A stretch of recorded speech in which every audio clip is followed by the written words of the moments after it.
पेश मुशायरे की एक झलक।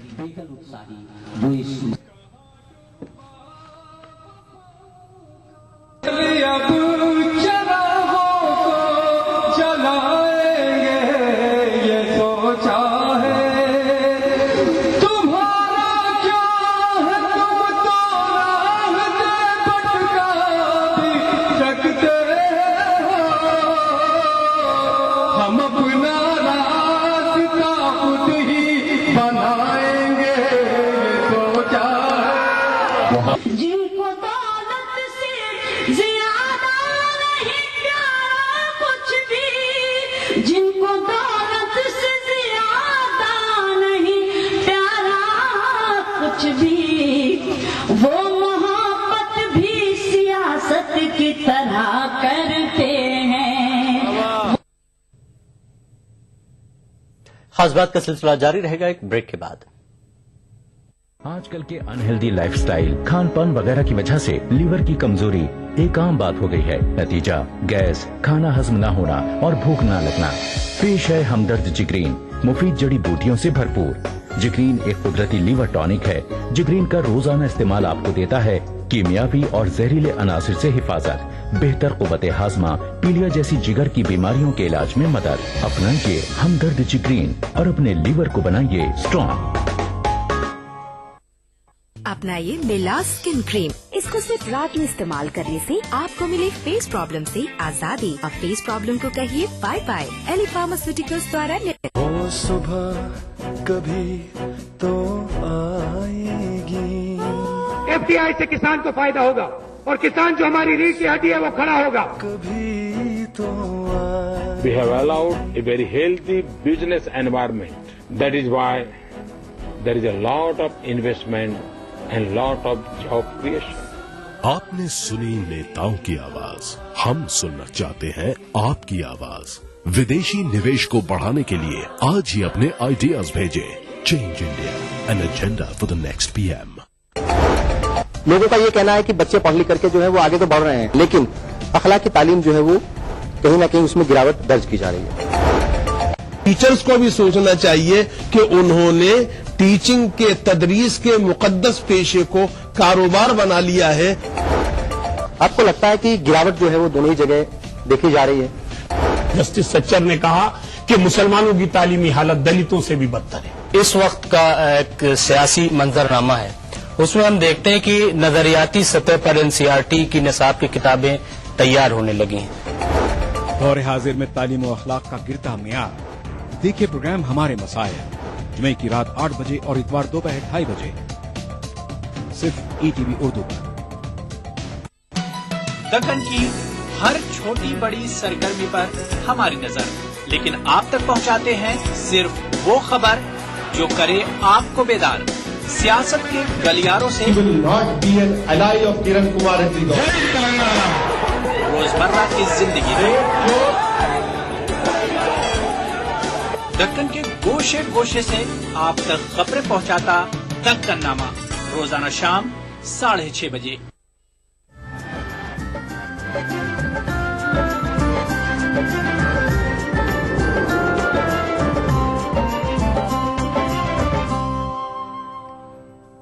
खास बात में एक बार फिर आपका खैर मकदम है। बिहार वक्फ बोर्ड ने नए साल में नए अज़्म के साथ काम करने और बोर्ड की आमदनी में इजाफा करने का फैसला किया है। बिहार वक्फ बोर्ड के ताल्लुक से कहा जाता है कि बोर्ड के पास करोड़ों की वक्फ जायदाद है, ताहम इन जायदादों से मुस्तहिक मुसलमानों को फायदा पहुंचाने की कभी मुस्बत पहल नहीं हुई और न ही गासिब अफराद के खिलाफ संजीदा कार्रवाई की गई। ताहम अब बोर्ड का कहना है कि इस रविश को बदला जाएगा। वक्फ को अगर पूरी तरह से डेवलप कर दिया जाए और पूरी तरह से उसके वसाइल को ईमानदारी के साथ सामने लाया जाए, उसकी आमदनी को सामने लाया जाए, तो बहुत सारे मसाइल हल हो जाएंगे। तालीम के लिए और ये वक्फ की ज़मीनों का इस्तेमाल किया जाना चाहिए, इस पर स्कूल मदारिस खोले जाने चाहिए और जहां पर जैसी ज़रूरत हो उस हिसाब से इसका तरक्याती काम किया जाना चाहिए। बोर्ड के सेक्रेटरी ने गुज़िश्ता साल की कारकर्दगी को गिनवाया और ये यकीन भी दिलाया कि सेंट्रल वक्फ काउंसिल के ताउन से जरूरतमंदों को फायदा पहुंचाया जाएगा। 2014 में नेशनल डेवलपमेंट कॉरपोरेशन फॉर वक्फ कायम हुआ है, जिसका अभी बहुत जल्द के रहमान खान साहब इसको लॉन्च कराने वाले हैं और कई 100 करोड़ से इसको शुरू किया जा रहा है। और ये कॉरपोरेशन का काम होगा कि हमारे वक्फ की प्रॉपर्टी को डेवलप करने में पूरा ताउन दे, और अगर इसको डेवलप कर दिया जाता है, इसका इंतज़ाम सही कर दिया जाता है, इसको इंक्रोचमेंट से हटाया जाता है, तो इसकी आमदनी बहुत ही ज़्यादा बढ़ जाएगी, जिससे बहुत हद तक हम अपने मकसद में कामयाबी हासिल कर सकते हैं। वैसे बिहार वक्फ बोर्ड की तरफ से किया गया ये कोई पहला वादा नहीं है। इससे पहले भी कई मर्तबा ऐसे वादे हो चुके हैं। अब इस वादे में कितनी सदाकत है ये तो वक्त ही बताएगा। ETV news, Patna. Supreme court के फैसले के बावजूद वक्फ इमलाक से नाजायज कब्जे हटाना सरकारी अफसरान के लिए आसान काम साबित नहीं होता, लेकिन बेंगलुरु के एक औकाफी इदारे के एडमिनिस्ट्रेटर ने यह साबित कर दिया है कि काम करने का सलीका हो तो ये काम कोई मुश्किल नहीं है, ख्वाह इसमें सियासी लोग अड़चने पैदा करें या माफियाओं ने कब्जा कर रखा हो।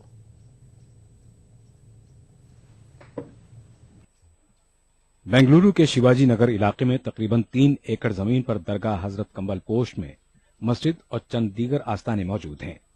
साथ ही इस अराजी के मुख्तलिफ हिस्सों में 166 किराएदार मौजूद हैं। गुज़िश्ता कई बरसों से यहाँ के किराएदार या तो गैर कानूनी तौर पर काबिज थे या फिर बराए नाम माहाना 100 से 150 रुपए किराया अदा करते आ रहे थे। इस वक्त मिल्कियत पर काबिज लोगों के गलबे और धमकियों के आगे कोई भी कमेटी या सरकारी अफसर यहाँ टिक नहीं पाता था। सन 2008 में कर्नाटक के उस वक्त के वजीर औकाफ मुमताज अली खान ने इस इदारे के लिए KAS अफसर सैयद एजाज अहमद को एडमिनिस्ट्रेटर मुकर्रर किया। एजाज अहमद ने वक्फ बोर्ड से आजादाना तौर पर काम करने की इजाजत चाही। इजाजत के बाद एजाज अहमद ने अपनी मुहिम का आगाज किया। गो के वहां पर 3 एकड़ 2 गुंटे की मलकियत इस वक्त की है। यूं कहूं तो गलत नहीं होगा कि 35,000 रुपये उसकी आमद थी। वक्तन और फोख्तन हालात बदलते गए। मैं मुसलसल वहां पर लोगों को ये तरगीब देता रहा कि ये मुल्कियत अल्लाह की मुल्कियत है, बुजुर्गों ने इसको बनाया। आप यहाँ पर किराएदार बने, किराएदार कानूनी तौर पे किराएदार बनने से इसमें नुकसान नहीं है। तो लोग आते गए। 4 रुपये स्क्वायर फीट से इसका हमारी शुरुआत हुई। पिछले 4 वर्षों में एजाज अहमद ने अपनी कोशिशों से इस वक्फ इदारे की हालत को बदलने में नुमाया कामयाबी हासिल की है। उनकी काविशों से तकरीबन 106 गैर कानूनी किराएदारों में से 60 किराएदार अब मुआहदे के तहत किराया अदा कर रहे हैं। इस इदारे की आमदनी में तकरीबन 35,000 से 2 लाख रुपए तक का इजाफा हुआ है। आमदनी में इजाफे के साथ यहाँ की मस्जिद और दरगाह में तरक्याती काम भी तकमील को पहुंच रहे हैं। लोग तो गालियां देते रहेंगे, गालियों को सहना, कोर्ट कचहरी बेइंतहा लगभग 40-50 केसेस मेरे खिलाफ हैं। मेरे खिलाफ क्रिमिनल केसेस भी लॉन्च किए गए थे। इन तमाम चीजों से अगर हम डर जाएंगे तो आखिर ये इदारों की तरक्की के लिए कौन आएगा। उनके आने के बाद से जो है अल्हम्दुलिल्लाह ये जो है बहुत अच्छा काम हुआ है, और जो है सामने का जो एक दरबार अंधेरा था वो भी काम जो है अल्हम्दुलिल्लाह खादर हुसैन औलिया का वो भी हुआ है। तो कुल मिलाकर जो है मैं भी यहाँ 50-55 साल से हूँ, अब तक ऐसी तरक्की हमने नहीं देखी। मुख्तलिफ सरकारी महकमों में खिदमत अंजाम देने वाले एजाज अहमद अनकरीब अपनी सरकारी खिदमत से सुबुकदोश हो रहे हैं, लेकिन जाने से पहले उन्होंने काम करने की राह हमवार कर दी है। ETV news, Bengaluru. दिल्ली की आम आदमी पार्टी हुकूमत के लिए आज अहम दिन है। अरविंद केजरीवाल की हुकूमत चलेगी या चली जाएगी, ये आज तय होगा। आपको आज असेंबली में अक्सरियत साबित करनी है। सियासत में रोज हलचल पैदा कर रही दिल्ली की आम आदमी पार्टी हुकूमत गैर यकीनी के साए में है। खुद वज़ीर आला अरविंद केजरीवाल भी ये मानते हैं कि उनकी हुकूमत कितने दिन रहेगी ये इन्हें पता नहीं। अरविंद केजरीवाल हुकूमत रहेगी या नहीं, इस हवाले से आज का दिन इंतहाई अहम है। आम आदमी पार्टी हुकूमत आज असेंबली में एतमाद का वोट हासिल करने की कोशिश करेगी। हालांकि कांग्रेस के अंदर आम आदमी पार्टी को बाहर से हिमायत देने के मामले में एक राय नहीं थी। कांग्रेस कब हाथ खींच ले इसका भरोसा आम आदमी पार्टी को भी नहीं, इसलिए वो अपने इंतखाबी मंशूर में किए गए वादों को जल्दी जल्दी पूरा करने में मसरूफ है। उधर कांग्रेस ने यकीन दहानी कराई है कि इसकी हिमायत आम आदमी को जारी रहेगी। हमारी पार्टी के बारे में बिल्कुल ये स्पष्ट मत है हमारा कि हमने जो लेफ्टिनेंट गवर्नर जी को चिट्ठी लिखी थी 13 दिसंबर को, कांग्रेस का पक्ष अभी भी वही है और जब सरकार का बहुमत होगा तो हम उनके साथ वोट करेंगे। केजरीवाल जी को अपने पार्टी के विधायकों को संभाल कर रखना चाहिए। अगर उनको ये डर लगता है कि उनकी पार्टी के विधायक भाग जाएंगे, उसमें हम लोग नहीं, हम लोग को कोई कसूर नहीं होगा। 70 रुकनी दिल्ली असेंबली में आम आदमी पार्टी के 28 जबकि कांग्रेस के 8 अरकान हैं, जबकि बीजेपी और उसके हलीफ श्रोमणी अकाली दल के 32 और जेडीयू का 1 रुकन है। आज अगर केजरीवाल हुकूमत पहले इम्तिहान में कामयाब होती है तो उसके बाद स्पीकर और डिप्टी स्पीकर का इंतखाब उसके लिए मुश्किल काम होगा। आम आदमी पार्टी ने MS धीर को अपना उम्मीदवार बनाया है, जबकि बीजेपी अपना उम्मीदवार उतारने की पूरी तैयारी कर चुकी है। ख्याल है कि बीजेपी कारगुजार स्पीकर का ओहदा ठुकरा चुकी है। Bureau report, ETV news. खास बात में फिलहाल इतना ही। आदाब।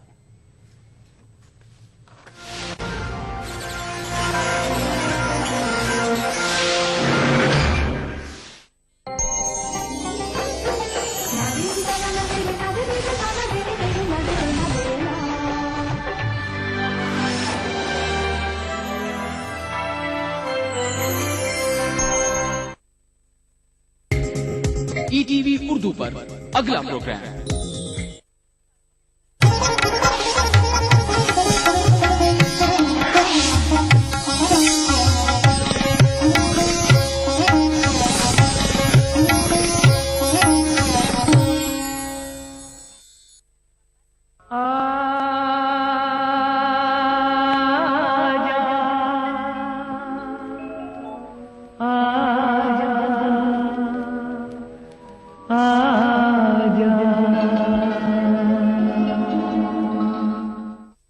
आगाज तो होता है, अंजाम नहीं होता।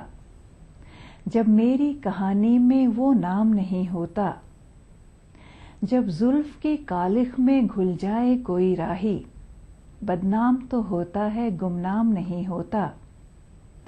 हंस हंस के जवां दिल के हम क्यों न चुने टुकड़े, हर शख्स की किस्मत में इनाम नहीं होता।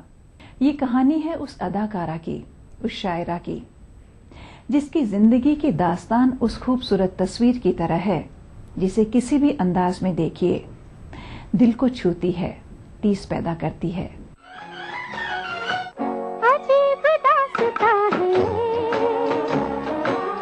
कहाँ शुरू कहाँ खत्म, ये मंजिलें हैं कौन सी, न वो समझ सके न हम। अजीब दास्तां है, कहाँ शुरू कहाँ खत्म, ये मंजिलें हैं कौन सी, न वो समझ सके न हम।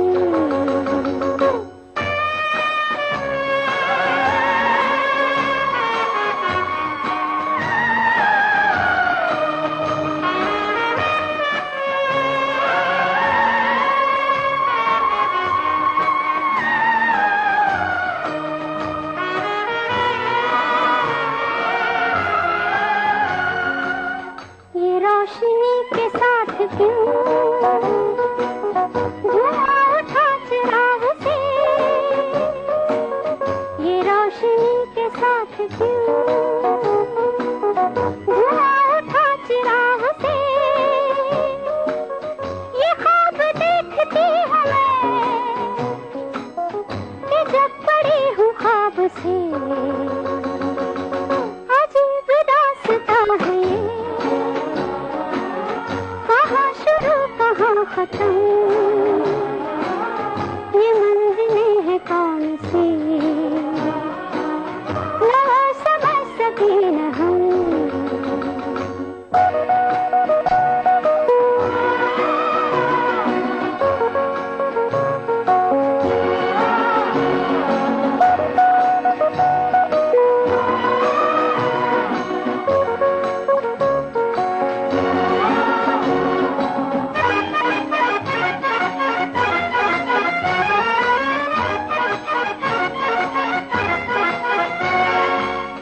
मुबारक है तुम्हें कि तुम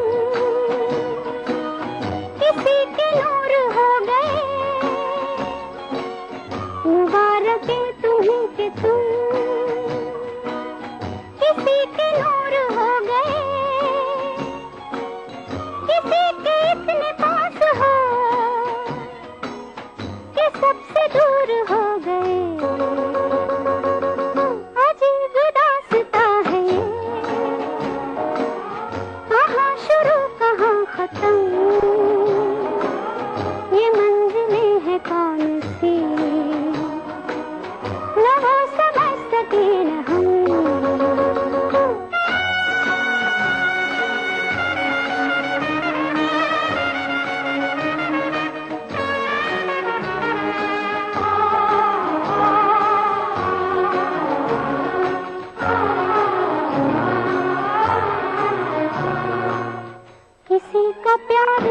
लेके तुम नया जहां बसाओगे, किसी का प्यार लेके तुम नया जहां बसाओगे। ये शाम जब भी आएगी तुम हमको याद आओगे। अजीब दास्ता है ये, कहाँ शुरू कहाँ खत्म, ये मंजिलें है कौन सी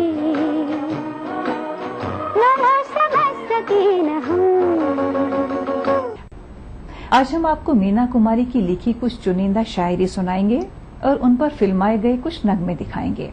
प्यार सोचा था, प्यार ढूंढा था, ठंडी ठंडी सी हसरतें ढूंढी, सौंधी सौंधी सी रूह की मिट्टी, तपते नुकीले रास्तों पर नंगे पैरों दौड़कर थमकर, धूप में सेकी छांव की चोटें, छांव में देखे धूप के छाले, अपने अंदर महक रहा था प्यार और बाहर तलाश कर रहे थे। तेरे प्यार में सारा आलम खो बैठे हैं, खो बैठे। तुम कहते हो कि ऐसे प्यार को भूल जाओ, हम तेरे प्यार में सारा आलम खो बैठे हैं, खो बैठे। तुम कहते हो कि ऐसे प्यार को भूल जाओ, हम तेरे प्यार में सारा आलम।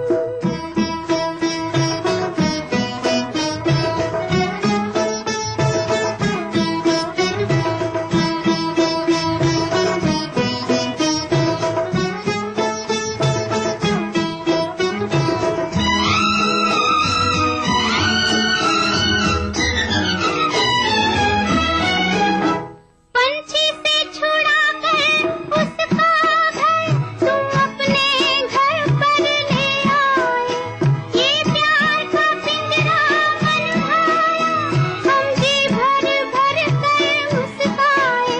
जब प्यार हुआ इस पिंजरे से तुम कहने लगे आजाद रहो, हम कैसे भुलाए प्यार तेरा, तुम अपनी जुबान से ये न कहो, अब तुम सा जहां में कोई नहीं है, हम तो तुम्हारे हो बैठे।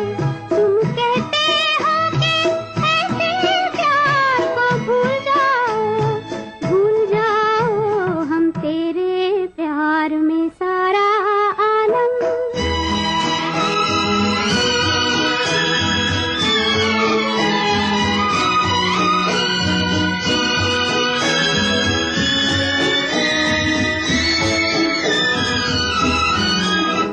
इस तेरे चरण की धूल से हमने अपनी जीवन मांग भरी, जब ही तो सुहागन कहलाई, दुनिया की नजर में प्यार बनी।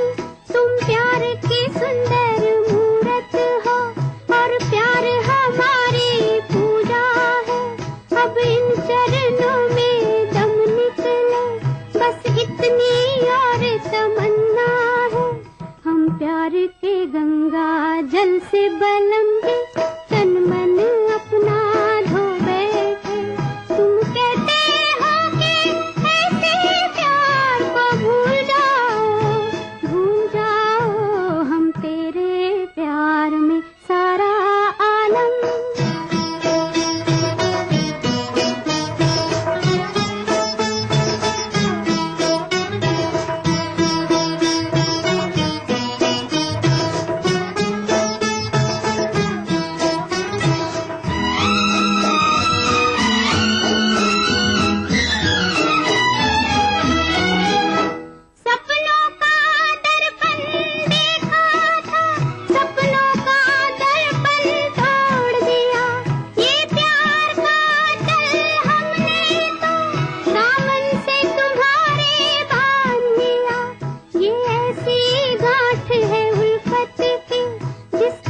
कोई भी खोल सका, तुम आन बसे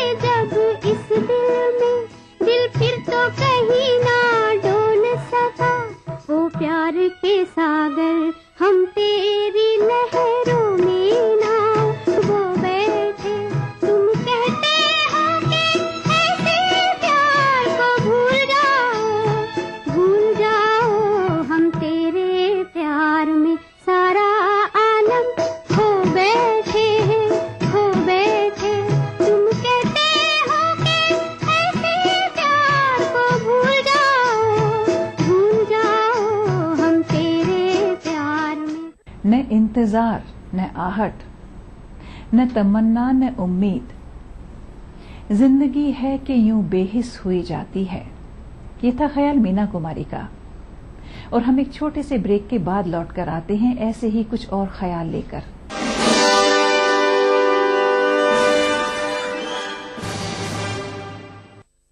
देखिए ETV उर्दू सभी DTH प्लेटफॉर्म पर। डिश टीवी पर चैनल नंबर 787, एयरटेल पर चैनल नंबर 610, टाटा स्काई पर चैनल नंबर 176, बिग टीवी पर चैनल नंबर 972, वीडियोकॉन पर चैनल नंबर 750।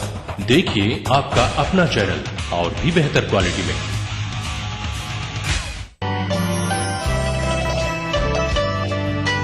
आईन को हम रोज बदल सकते हैं, अखलाक में तरमीम नहीं हो सकती।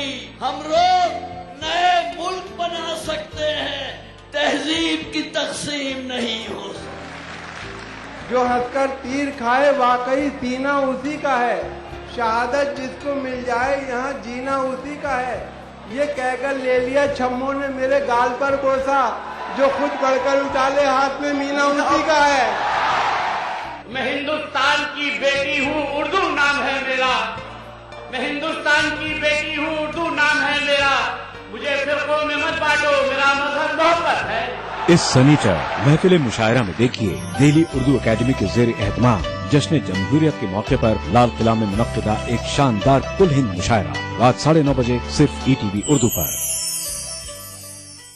इस प्रोग्राम को पेश कर रहे हैं जिंदा तिलिस्मात, तमाम मौसमी बीमारियों की एक असरदार दवा। ताउन कर रहे हैं मिलास स्किन क्रीम, एली फार्मास्यूटिकल्स द्वारा निर्मित। Shri ultra red oxide, Bharat का एकमात्र जंग रोधक सीमेंट। 23 कारगर जड़ी बूटियों का करिश्मा। दर्द है तो न्यूरामेंट है ना।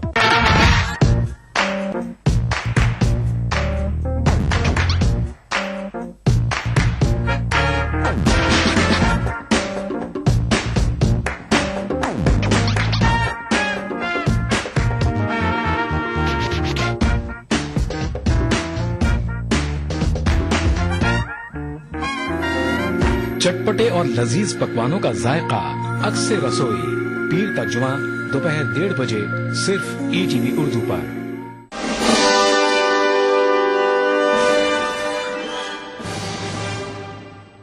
गिरा दो पर्दा के दास्तां खाली हो गई है। गिरा दो पर्दा की खूबसूरत उदास चेहरा कहीं खलाओं में खो गया है। गरीब आंखों से रूठकर एक आंसू उतर गया है।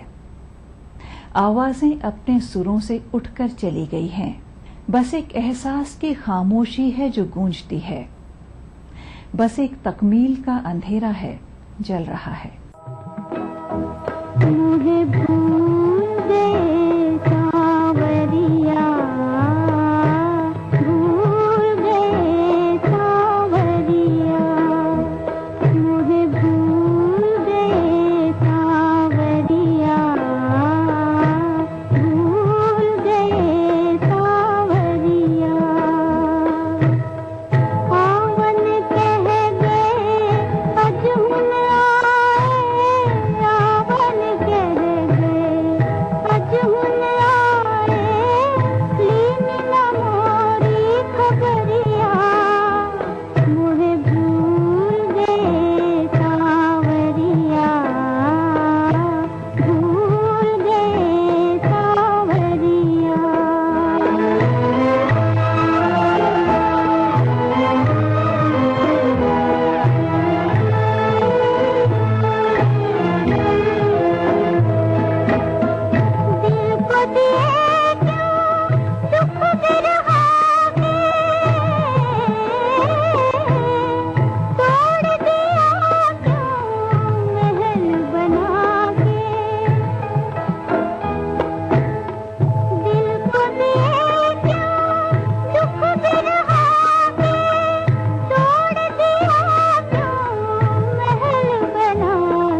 न हाथ थाम सके न पकड़ सके दामन, बड़े करीब से उठकर चला गया कोई।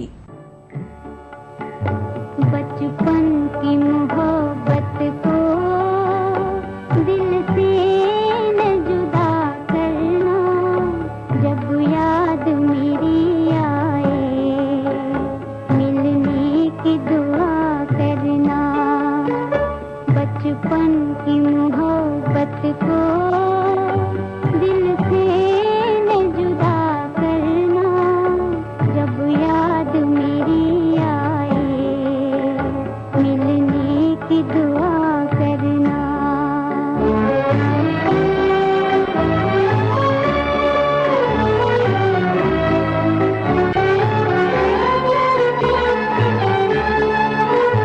घर मेरे उम्मीदों का ना किए जाते हो, खुद हो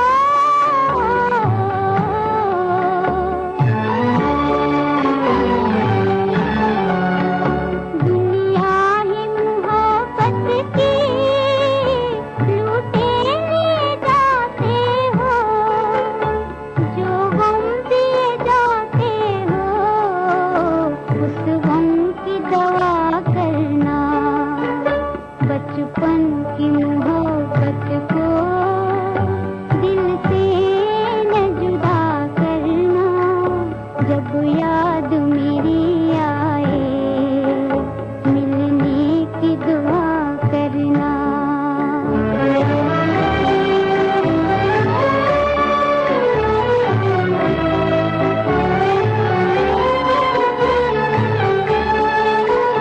सावन में पपीहे का संगीत चुराऊंगी, खुद हो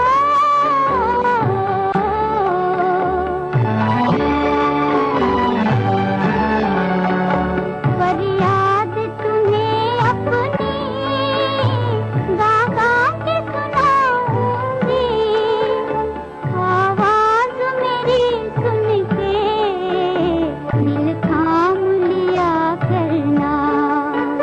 बचपन की मोहब्बत को दिल से न जुदा करना, जब याद मेरी आए मिलने की दुआ करना। जिंदगी आंख से टपका हुआ एक बेरंग कतरा, तेरे दामन की पनाह पाता तो आंसू होता। मीना कुमारी